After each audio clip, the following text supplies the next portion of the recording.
This is Son's farm in Mudabidri near Mangalore.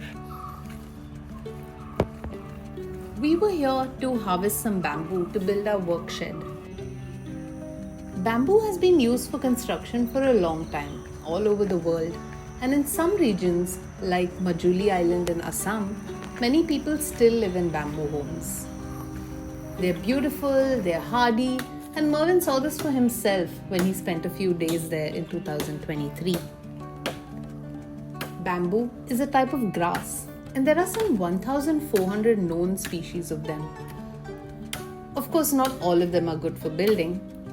The ones we were harvesting, we couldn't figure out the species, but they had thick walls, so were supposed to be good for them. We can't merely use the bamboo poles as it is. They have to be treated if we want them to last long and not be eaten away by insects.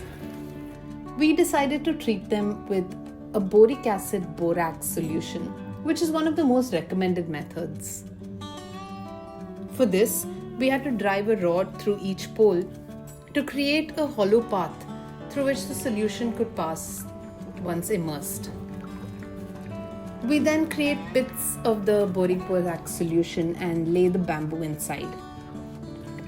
We then leave the bamboo in there for a couple of weeks for the boric borax to work its magic.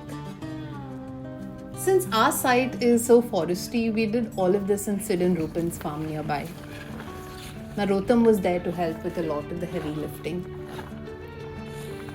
We were in quite a time crunch because we needed at least one batch of bamboo to be ready by the time our expert builders arrived all the way from Majuli.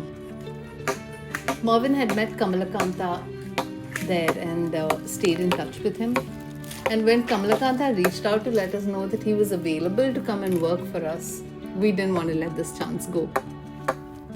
He arrived with his team, mostly his own family members who were learning from him. They started with the foundation pits for the bamboo pillars. The bottoms of these foundation poles were dressed with oil as they are the most crucial and vulnerable to pest attacks. 1.5 feet. The work shed, we hoped, would be a place for us to store tools, to rest, to make chai and food. We really want the construction site to be a welcoming space to work in. As the first bamboo was laid inside the ground, Kamalakanta expressed interest in saying a prayer and giving an offering. We felt really privileged to see that building wasn't just a job for him, but it meant something more. This is the mixture that formed the foundation mix. Broken bricks, sand and lime, called limecrete. Basically concrete, but without the cement. The first of the pillars were laid at the corners and the load-bearing parts of the shed. Yes. Meanwhile, the team also proceeded to prepare bamboo strips for the walls. It's a delicate job that also requires strength.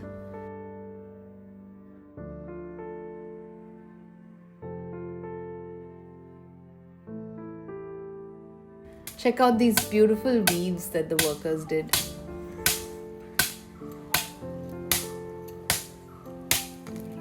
We obviously let the experts be and busied ourselves with important tasks like making a 3D model of the shed with cardboard and sticks.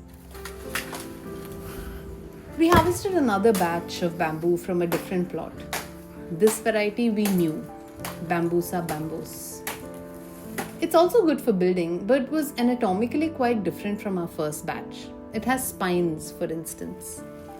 This new batch we didn't get to treat with boric borax because the crew had to return to Assam soon. We settled with treating them with fire. This is kind of a shortcut way to get rid of existing insects, and it's supposed to have made the bamboo inhospitable to future infestation too. The structure started gaining shape and they began on working on the roof. The best part of this was watching how the builders created the joinery to make sure each bamboo sits snugly on the other. If not for this, there's no way a bamboo structure would hold. Even someone as sizable as Mervin felt quite secure stationed on top, as you can see. Kamalakanta is quite elderly, and while he did a lot, he usually stayed off the roof. I found him one day cooking some इससे क्या noodles. होता है? Just kidding. He's actually treating cane with a turmeric solution. हाँ. अच्छा. And here he is, firmly attaching two bamboo poles together by masterfully knotting up the treated cane. The knots were just so aesthetic and sturdy at the same time. Frankly, I could watch Kamalakanta tying knots all day.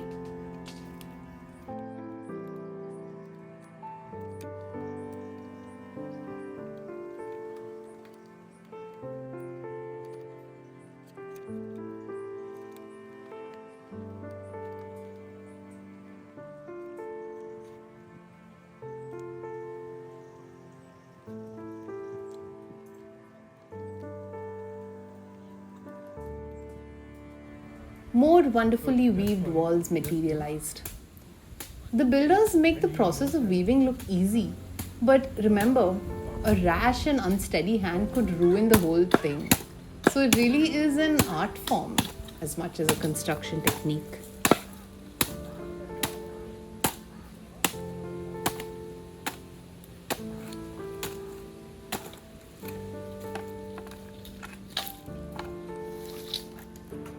Mervin organized for Kamalakanta to visit the school that he works at one day, and the kids had a blast trying out working with bamboo and weaving the bamboo.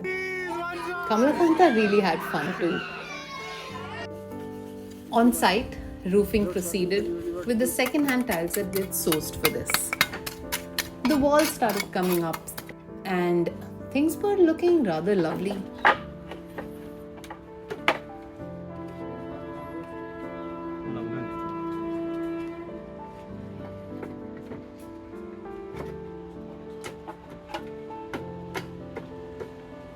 Now for the sad news.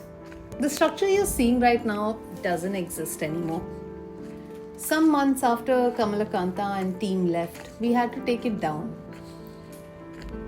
There was some hard to understand paperwork related reasons which we don't want to get into here. But there were also the matter of some mistakes that we made in our hurry to get the shed done in the weeks that our experts were in town. The bamboos that did not receive the boric borax treatment were evidently degrading. We could see insects eating their way on them already. In contrast, the boric borax treated ones were doing really well, so that was something to know. We also made some mistakes with the roofing, the tile sizes, and the fact that the Assamese builders were using Mangalore tiles for the first time. It broke our hearts to take it down, and it was a loss for us, there's no denying it. Yet, we're choosing to get past it. We've preserved the bamboo weaved walls to use somewhere in our home, hopefully. Thanks to this, a whole batch of school kids in Mangalore got to experience something truly unique. And we always get a good feeling when we remember that our site has now been blessed by a mishing prayer. Thank you for all your support.